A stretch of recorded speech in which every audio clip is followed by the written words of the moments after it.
Is the $99 Marvel Unlimited exclusive Peach Momoko Spider-Woman action figure actually worth it? You're getting a Polaris head repaint, a reused Marvel Legends body, and zero accessories. But the kit also includes a comic, pin, badge, and cardboard art. Today, we're putting that $99 price tag on trial. We'll test if the extras actually add value. I'll show you a kit bash showing what other accessories should have been included with the figure and ultimately help you decide if you should skip the Annual Plus subscription or get it. The figure comes straight from the Peach Momoko variant cover for Spider-Woman number 7, published in May 2024. Marvel released a whole lineup of variant covers to celebrate 40 years of the Black Suit Spider-Man, featuring characters like Captain America, Phoenix, Rogue, and more. Honestly, any of them could have been turned into the Marvel Unlimited exclusive figure this year. But Jessica Drew ended up being the chosen one.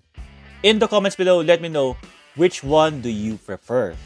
As an X-Men collector, I prefer a symbiote Phoenix. Just like the 2024 Spider-Knight I reviewed, this isn't a character from a storyline. She never appeared in any of the comic books.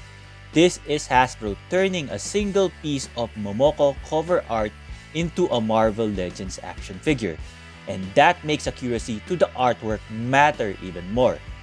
The real selling point here is the head sculpt. Does it capture the spirit of Peach Momoko's art? Side by side with the comic book art, I do wish Hasbro had given her larger, more expressive eyes, because that's one of the signature features of Momoko's style. And to be fair, Marvel Unlimited exclusives are always repaints. Hasbro is never going to tool a brand new sculpt for a subscription figure. They don't want regular Marvel Legends collectors feeling forced into paying almost $100 a year just to get a figure missing in their collection. So in the past, we've seen things like the Pirate Kitty from House of X, First Appearance Daredevil, and the Red New Warriors Nova. An iconic look to complete the roster of New Warriors number 1. All characters were a repaint, and it won't upset anyone. At least I think so.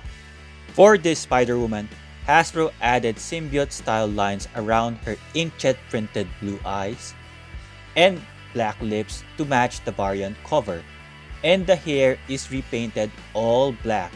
But because it's the Polaris sculpt, the hairstyle doesn't perfectly match the Momoko illustration. Polaris' hair is too curly for that. Here's a quick preview before the Kit Bash segment. This is the Spider-Woman head on the X-Factor body. So now it's either Polaris cosplaying as symbiote Spider-Woman, or is it the other way around? Does this Kit Bash work? Let me know.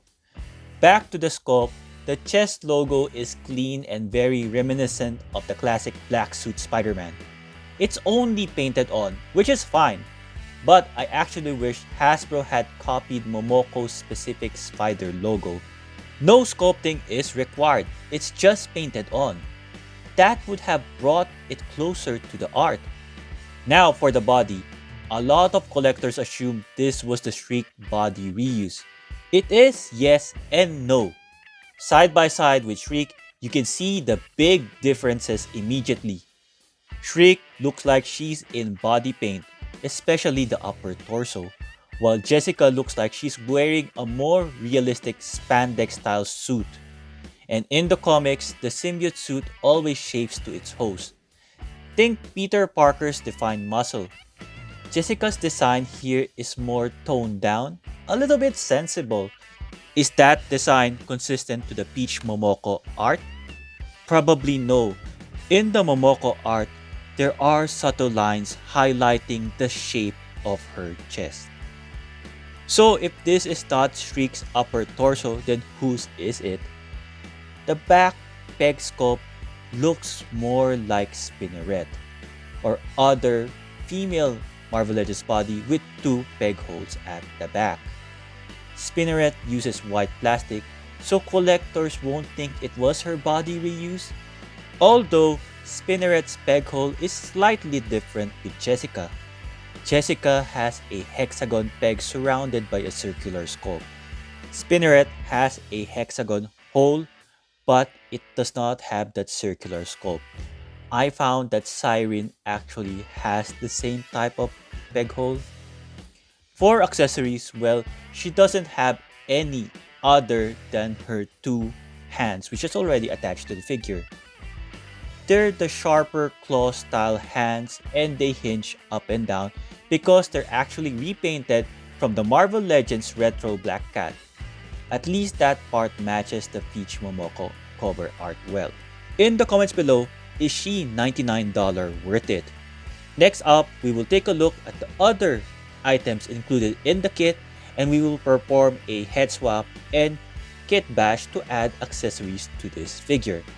If you found this review useful, I hope you give it a hype, give it a like, subscribe to my channel, and share this with your friends. For places where the figures in this review might still be available, I left some links in the description below. The Peach Momoko Spider-Woman Marvel Legends action figure is a Marvel Unlimited Annual Plus exclusive. I'm Tuggernaut! This is not a $25 Marvel Legends Tarantula figure. To get the Peach Momoko Spider-Woman, you're paying for the Marvel Unlimited Annual Plus subscription, which costs $99, and the figure comes as part of the exclusive kit. So what exactly do you get in the Marvel Unlimited Annual Plus kit? Let's open the shipper box. It features a Doctor Doom design. On the front, Doom declares, "I am he who has ravaged a world." Inside the box, there's even more Doom artwork, and you're greeted by a Doctor Doom team letter from the Marvel Unlimited team. You can pause it right now if you want to have a read.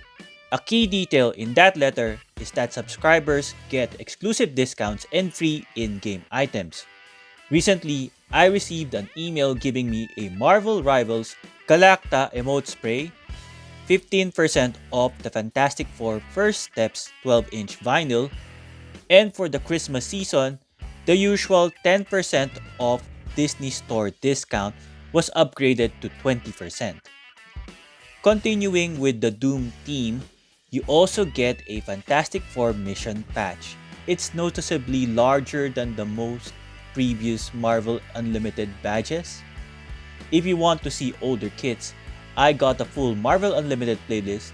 You can watch it after this review.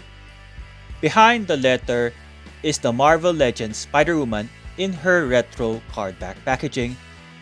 Then we have a Fantastic Four road trip lithograph by Ben Su. A lithograph is basically a fancy way of saying exclusive art on sturdy cardboard. Next is the exclusive comic book variant cover of One World Under Doom number 6. It features Betsy Cola variant cover art.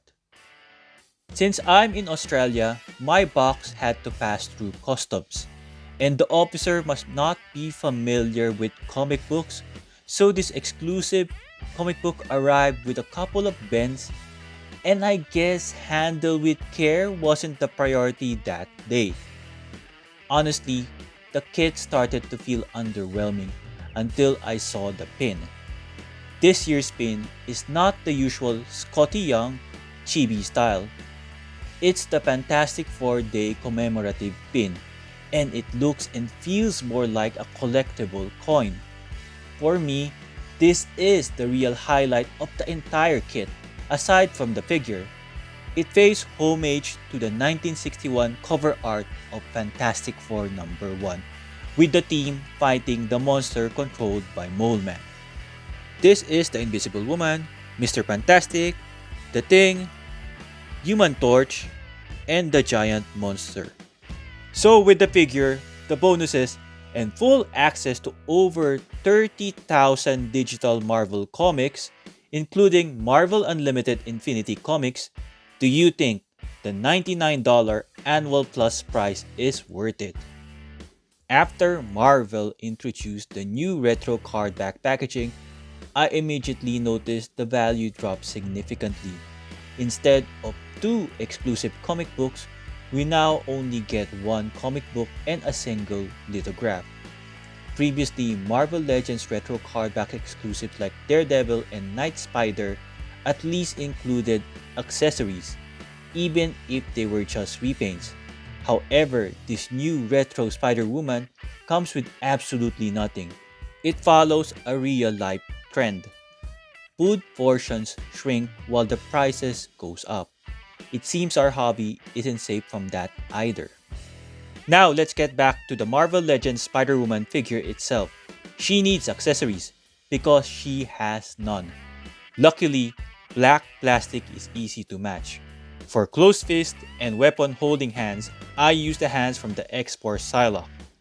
The web lines comes from the Maximum Series Spider-Man. Bully Maguire is the gift that keeps on giving. His Venom-style transformation effects adds more drama to a symbiote Spider-Woman. Since this figure reuses Black Cat's clawed hands, let's test a body swap. Here's the Black Cat head on the symbiote suit Spider-Woman body. She looks slimmer. Personally, not my ideal Black Cat. Felicia Hardy is usually curvy.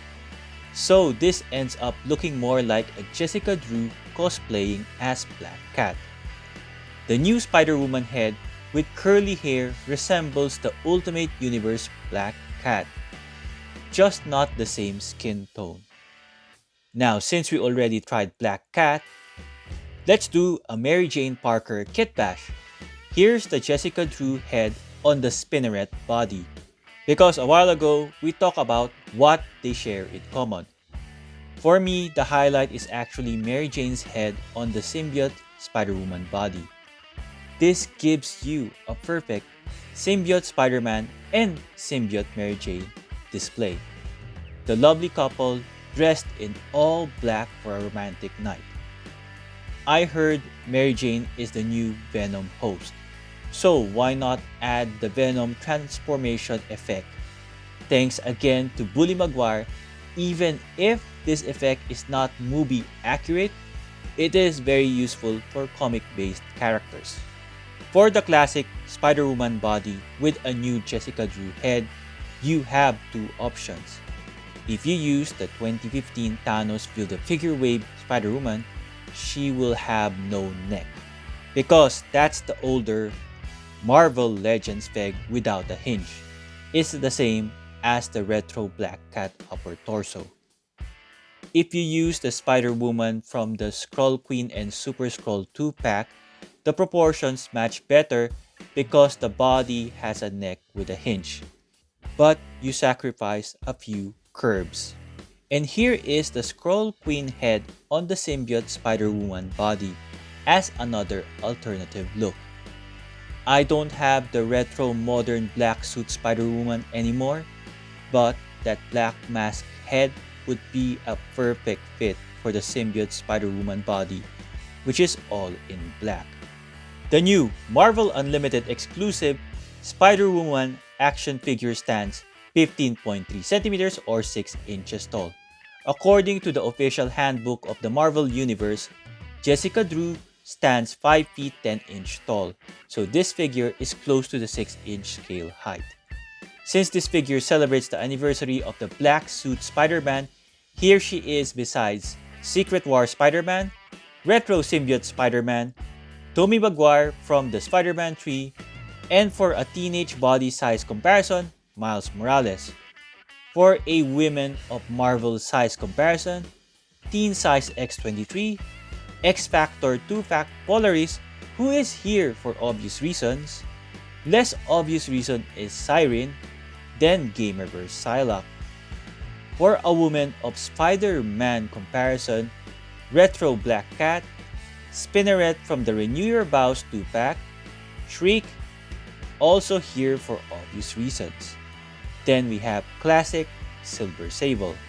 Also sharing a similarity with Jessica Drew is Silk from the Amazon exclusive 2-pack with Doc Ock.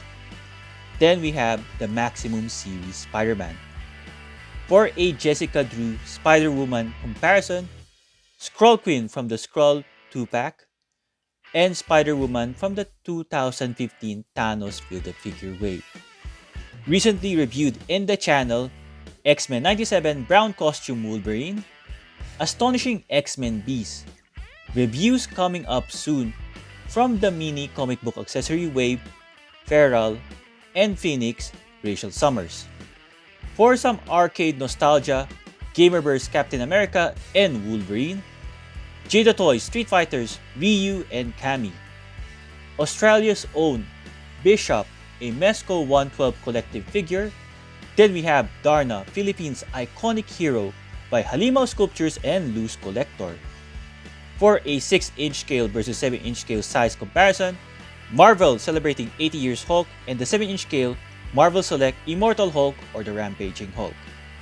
Jessica Drew's head can move from side to side with a little hindrance because of her heavy hair, can look down really well, cannot look up that much.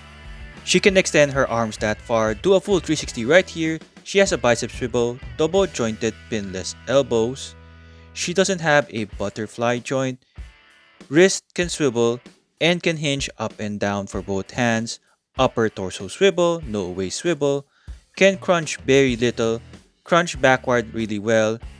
She can do a split. She has a upper thigh swivel right here. Double jointed pinless knees. Can kick far back, kick forward. No boot cut, feet can swivel, hinge forward and back. Ankle rocker. There are several Marvel Unlimited subscription tiers, and the lower price plans don't include this exclusive Marvel Legends figure and kit. The first year I subscribed, the kit felt worth it because it featured an X-Men character I didn't have plus 2 bonus comic books. But in the following years, the overall value just hasn't felt the same. In this review, I explained that in detail. And if you enjoyed detailed Marvel Legends reviews, check out my full playlist in the top right corner of your screen. Thank you for watching.